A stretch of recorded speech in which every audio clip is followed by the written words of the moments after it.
If we can't look forward to tomorrow, the next week, or the next year with expectation, with a hope that things will look good in the way we want them to be, then our mental health and well-being is clearly going to be adversely affected. There is a science of hope. So hope includes both positive feelings and it includes inspired actions. So there are really two components to hope.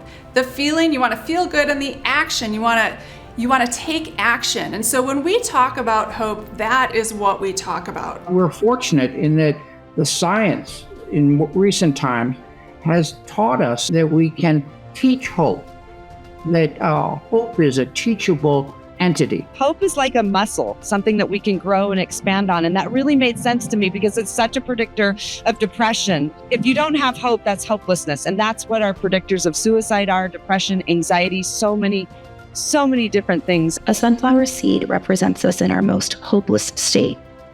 We are full of life and strength, but we are surrounded by darkness.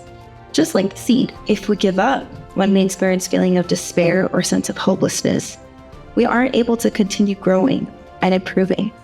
We cannot become the best versions of ourselves. But sunflower seeds don't give up. My hope and our hope is to spark and plant the seeds of something that'll be meaningful for all of us. Please join me in paying respect to the Lenape people as the indigenous people of Manhattan and Lenape booking their homelands where we are today. Through research and through experience, there's now ample evidence that hope is no longer an amorphous concept. The Hopeful Minds curriculum that teaches all ages how to focus on hope and positivity is more critical than ever. But nobody speaks about the other side of the coin, the hopeful side.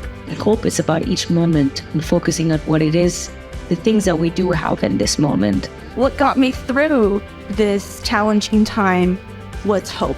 Researchers have looked at the role of hope across the lifespan, and higher hope has been associated with better academic achievement, higher GPA, better self-esteem, more self-worth and life purpose, as well as lower levels of depressive symptoms and anxiety. This also has a financial implication that's important for society. I also realize that staying level-headed and using hope skills can keep you on the right path.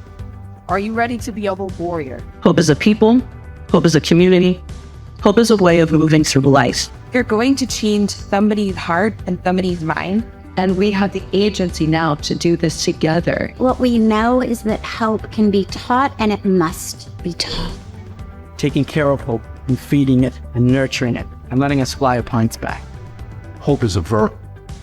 Hope is about action, and action that allows us to create justice in the world. And I would argue that it is hopelessness that is the defining public health crisis of our time.